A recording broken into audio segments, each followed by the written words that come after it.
one of the big questions that so many people have right around the world is how we're going to readjust coming out of this global pandemic, and fingers crossed we absolutely are coming out of it.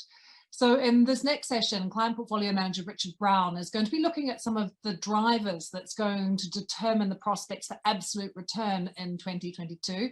I'm pleased to say that Richard has Luke and Robert with him. They're all together looking sharp, gentlemen, in central London. Over to you, Richard. Excellent. Thank you, Lucy, and welcome everyone to the absolute return section of today's conference. I'm joined here by two fund managers we have operating in this space. We have Robert Schramms-Fruch and Luke Newman. I've prepared some questions to offer to the guys over the course of the next 15 minutes or so, but there will be time for you to put your own questions to the fund managers at the end, so please do send those in. Not long to cover, not a lot of time to speak and a lot to cover, so I'd like to get started straight away, if I can find my tongue. Luke, if you don't mind, I'll start with you, and it seems sensible to maybe start with central banks. You know, the market has spoken a lot about the Fed put in recent years and how that's maybe suppressed volatility. Is the Fed put still there in markets? And if not, what does it mean for long-short investments?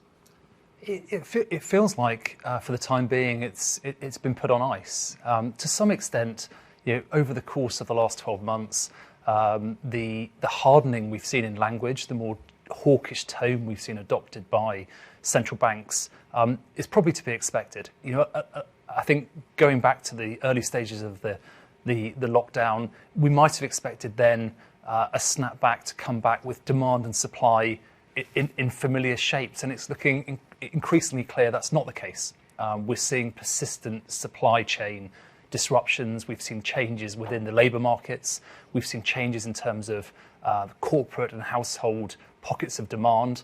So the world's coming back in a slightly different shape. And what we're seeing and expect, and central banks have now, I think, been honest about, is that we will see slightly more persistent levels of inflation than we've seen over the last decade and a bit. So things have changed, and I think that has changed the behaviour and likely behaviour of central banks going forward. I think in terms of what it means for absolute return and liquid alternatives is quite significant.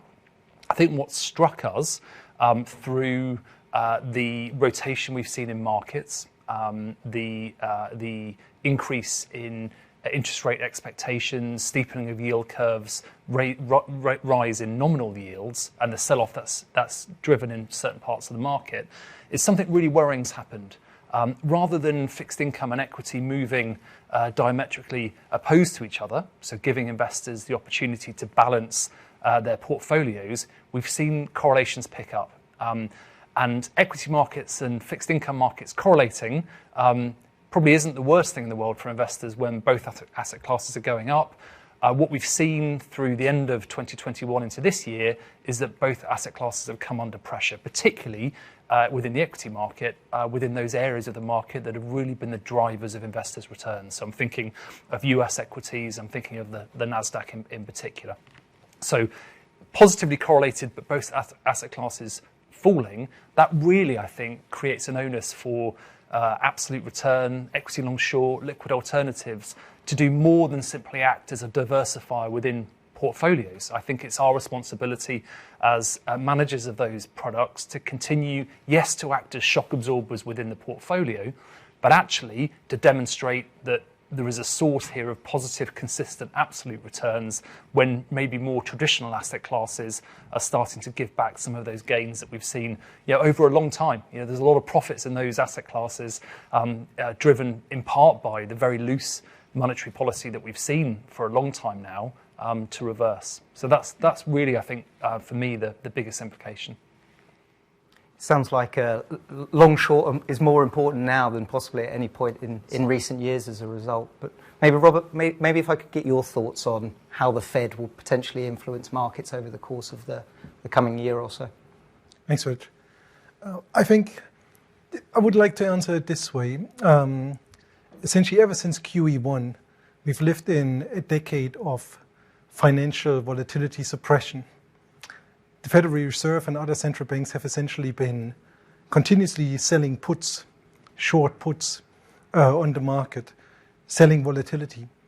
And that has been, as Luke mentioned, hugely beneficial to certain asset classes, bonds, growth stocks in particular, also pure index trackers. And I think now the game has changed.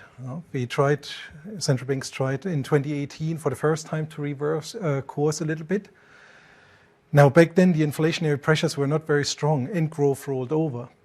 So what happened was they had to quite quickly revert course again, embark on yet another period of financial repression. Then, of course, COVID came along quite helpfully, which gave them another excuse to do even more of that.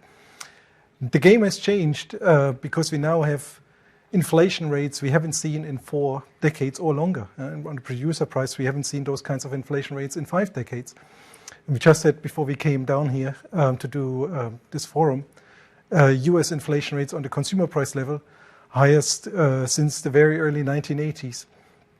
And quite persistently so, and constantly above consensus expectations. So we now have a dangerous period where central banks are already late to the game in reverting course away from stimulus, but they haven't even begun fighting inflation yet. No? We're still in the final periods of letting all the subsidy QE measures and so on expire.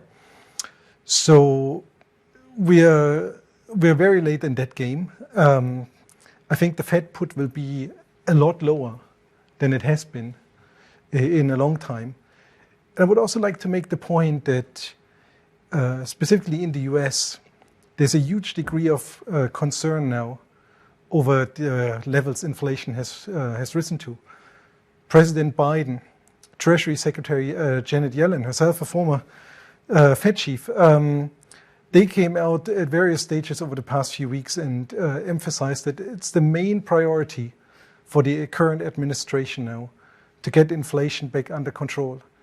And the former Fed chairman Yellen, now Treasury head, she even specifically said, we, the central bank and us, we will get there. We will do this. And I think that changes the game. And as Lucas said, with the rising volatility, it falls on absolute return products, I think, to be one of the few sources of positive absolute return. Is it simply the case of being short value, long growth, or vice versa at the right time, or is there a lot more to play for in this market? It feels like it often, doesn't it? And certainly the last few years, that oscillation between what have felt like very fixed baskets of growth and value stocks feels like the only decision that money managers have had to make. And there's some truth in that. There's certainly been more of a significant factor in markets than I can really remember at any point, really, in our careers managing money. And that's provided challenges, but we have found solutions. So looking at the most recent move, last summer, we are stock pickers primarily. What caught our attention is a lot of those more cyclical, value-orientated sectors and companies, such as banks and some of the semiconductors stocks, some of the energy and resource companies were looking extremely good value as we looked at them. But obviously we were without a catalyst. And that's when we started to do more work on the macro side, looking at the base effects that inflation and GDP would be reporting against as we came through to the end of 21 into this year. And it was very hard when we thought about the composition of CPI, particularly in the US, where nearly 30% of reported CPI is shelter, i.e. rents, and we could see real time they were all across every major city in the US already above their pre-pandemic levels. The job support and furlough schemes were rolling off. So if parts of the economy had been paid to stay at home, we thought by October, November, you would start to see workers within hospitality, retail, leisure coming back. So there was some pro-cyclical indicators almost in the post. They were coming down the track, and we could see them coming. And looking around us at everyone camped out very defensively in long duration in growth companies, it felt wrong. So it was the marriage really of the stock specific and the macro that gave us the correct answer to shift to a more of a value positioning to really protect and then benefit in the portfolios from this more hawkish tone that we've seen. The question looking forward is, how long will that persist? And we may already have seen the short-term peak in nominal yields. So we've got to stay flexible. It doesn't mean that we stay in one basket or the other. And I think, for me, looking forward, the most interesting consideration is maybe this period of oscillation between growth and value is going to calm down slightly. And I'd look at a couple of areas. There've been sectors like energy, the oil names, that have behaved very differently through the last couple of years to we've seen before. And they were probably the standout, call it cyclical, call it value sector that performed really well last summer through what was a more defensive flattening of yield curves. The narrative and the commentators were talking more about structural deflation again and a recession rather than, as has transpired, the imminent hardening of tone from central banks. And it still performed well as a sector because those high levels of profit and cash flow generated by BP, by Royal Dutch Shell, by Total, they're not being reinvested back into the ground in the same way to generate new production. Under pressure from shareholders, regulators, governments, we're seeing that cash coming back to shareholders. So they've become a very different investment. So looking at how they've been treated in a growth value construct in the past wouldn't have helped you understand how those share prices were going to move. So there's a few hints that maybe that we're entering another new phase. The other thing I would say is, even though we're expecting some moderation of this more cyclical value trade going forward, we don't think inflation is necessarily going away. But equally, I don't think we're going to return anytime soon to the discussions about structural deflation and perhaps negative interest rates, let's say in the US and across the rest of Western Europe. I think that debate feels like it's moved off. So the binary nature of markets between growth and value, there's a couple of hints there that possibly we're seeing the end of that period in markets. And I have to say, and probably speak for Robert as well, we are predominantly stock pickers. If we can dial down some of those strong macro factors and actually have the driver of share prices being micro factors like profitability, cash flow, quality of management, valuation. Interesting to hear you speak about a few energy stocks there, which are really at the heart of the ESG debate in many ways. And I'm always quite intrigued to see how different managers have applied different ESG criteria. Great question, and it certainly was. If we go back 4 or 5 years, that was the answer. If we'd invested along carbonisation lines and simply screened for carbon equivalent footprint, there was a period that for a long short fund, that was all you had to do. Being long, optically expensive renewable operators and short legacy fossil fuel would, for a period in time, provided some very good performance on both our long and the short books. But like anything simple, those things don't last for long. And I would say our focus really for the last 3 years on the long side of the fund has mainly been in what I would call transition stories. Those companies that are greening sufficiently or becoming facilitators to drive positive change. And I'll just give you 2 examples. Areas like cement, so the third most energy intensive sector on the planet, was very much on the exclusion list going back 4 or 5 years. But the steps we've seen from that industry, thinking about logistics, thinking about production, investing heavily in carbon capture technologies, we've seen regulators and investors acknowledge that change, understand the benefits of that technology versus some other competing technologies, and there's been a rehabilitation in ESG terms. Now, to an investor, that has meant the multiple ascribed to that company, the value of those cash flows and profits going forward has increased, and that's led to share prices rising. Paper and packaging, very similar, very energy intensive, but actually without paper companies and cardboard manufacturers, you wouldn't have been able to facilitate a plastic to paper transition that we've seen across e-commerce, across whole areas of the global economy. And again, you've seen a very similar repricing of those companies. So transitions become more important. I mean, we're looking at lots of different factors going forward. The most interesting to us currently is what I would call the regional anomalies within ESG investing. And I think within, sat here in London and within Europe, we've been aware of the importance of understanding the capital flows that ESG has driven, as investors have invested on along the lines of exclusion lists, and we've seen compliant companies seeing more demand from investors, and share prices have generally been strong. That's not been as true around the world. And we look at the US, and it reminds us of Europe maybe 3 years ago. So we're conducting some of the same analysis that we looked at in Europe at that time, and it's served us well. It surprises us that we're seeing some of the US energy companies on such big premiums to the European oil companies that have had a 3, 4, 5 year head start in terms of skewing their capex towards non-fossil fuel areas, renewable areas. I wonder if those valuations will meet in the middle, and that provides long and short trades for us, similar to areas like tobacco. It's interesting that the UK tobacco names that have suffered from capital flights because they've been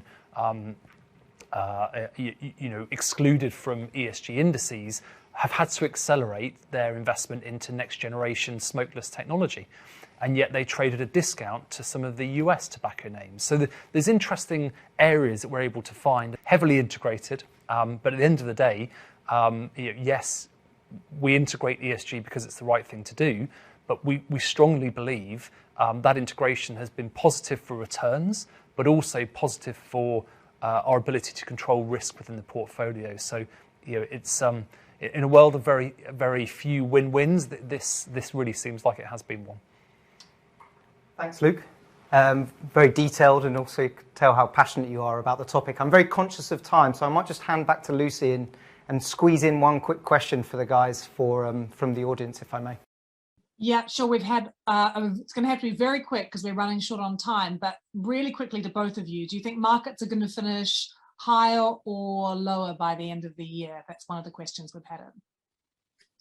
Okay, maybe I'll start on that one.